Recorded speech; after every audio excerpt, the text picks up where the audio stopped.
look to a place called America. Nice place. Ever since the United States and the Hellenic Republic have stood side by side as two proud and thriving nations upholding the Western traditions born in Greece more than 2,000 years ago. Tremendous culture. In recognition of this cherished bond, we are pleased to welcome the Greek ambassador to the United States, Mr. Antonis Alexandridis. What names? As well as the ambassador from Cyprus, Evangelos Sava. I like that name. And someone we know very well, the U.S. ambassador to the Hellenic Republic, a person I know very, very well. She's an inspiration to a lot of people, especially if you happen to be Greek. Kimberly. Kimberly Guilfoyle has been my friend for a long time. I love calling her Kimberly. That's my little pet name, right? But you are the greatest. And I heard they love you over there. I hope you come back here in 12 years or whatever the term is. Come on up here, Kim. Stay alongside of us. The debt that America and all of Western... And by the way, where is my friend who's the most powerful man in all of politics? Where is John? He owns ABC. Where is he? John, where are you? Come on up here, John. Get up here. He loves publicity, this guy. Come on up here, John. He's got more things. He owns food stores, networks. Come on up. You want to bring your wife up? You can. She's really the boss. We know that. Come on up, John. Boy, oh boy, they didn't have his name marked down. I would have been in big trouble. I think it is marked down a little further back. I'm not putting him in the back, right, John? We've known each other too long. A long time. Come here. We used to compete with each other. We used to, but You won. But never. The debt that America and all of Western civilization owes to the Greeks is ancient and eternal.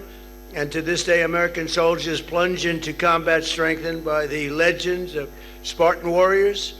American students still learn from the immortal wisdom of Socrates, the father of philosophy, who truly is, and Aristotle, the inventor of science. That's very good. It's good genetics you picked it up. And under the Trump administration, we're reaffirming a sacred Greek principle that goes all the way back to a rocky hillside in the heart of ancient Athens, that only citizens can vote in our elections. See, they do it right. Oh, I love that.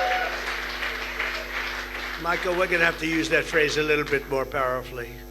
But in Greece, that's what they believe. They've believed it for a long time. It makes a little sense. It's called common sense, isn't it, really?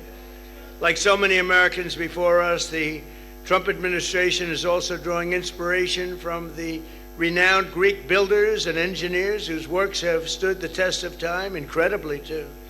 Instead of ugly boxes of brutal concrete, we're bringing back marble columns and restoring classical architecture to our nation's capital to make America beautiful again. We're doing something outside that the Greeks would be very proud of. We're building one of the most beautiful ballrooms anywhere in the world. And we have beautiful columns, and we have beautiful sculpture, and we have beautiful... And they said it couldn't be done in this modern day, but we have very talented people. I call it latent talent. We have some really incredible talents, and they've been wanting a ballroom for 150 years. This is their ballroom. It's a very small room.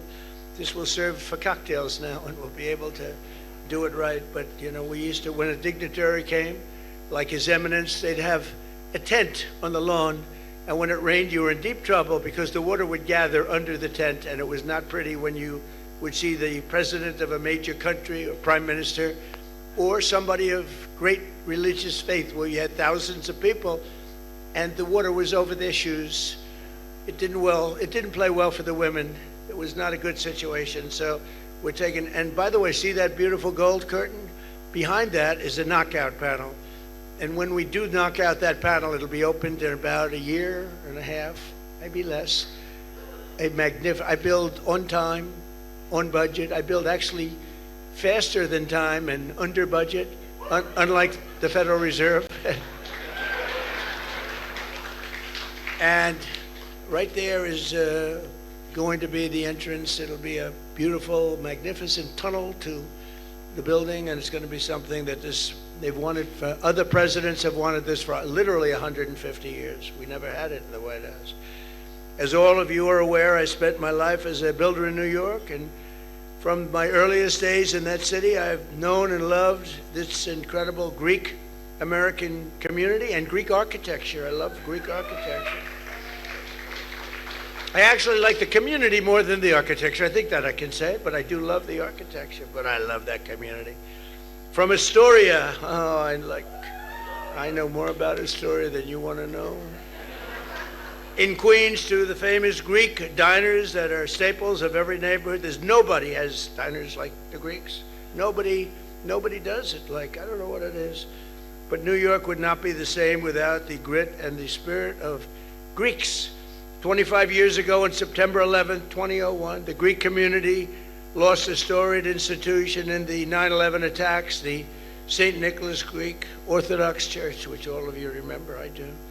That sanctuary had stood for a long time, 155 Cedar Street, over 100 years, and yet the South Tower fell. It was totally destroyed, but thanks to the men and women of New York's Greek community, the old church was rebuilt, even bigger and better and more magnificent than the one before it, and this time using marble taken from the same quarry used to construct the Parthenon.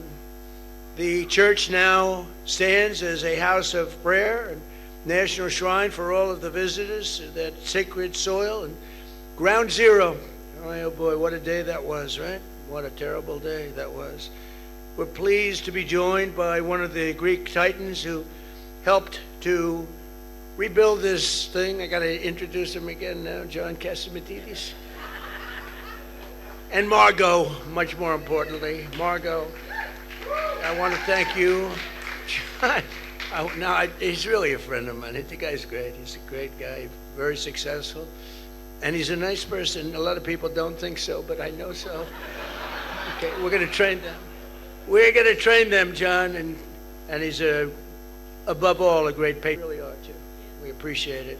As America celebrates, good. As America celebrates our 250th anniversary this year, very excited. We also have the Olympics coming, and we also have the World Cup coming. We remember that without the victory at Marathon, we might never have the victory at Yorktown. Without Athens, we might never have had the Philadelphia. Today, we remember our ancient heritage. We honor the origins of our republic. We celebrate our cherished friendship with the Greeks, and we salute our Greek-American patriots who are helping to make America great again. So it's an honor to be again with the Archbishop, and I'd like to ask him to say a few extremely short words. Because I am so late, you have no idea. I am so, but that's okay. Archbishop, we don't need a long speech. Thank you.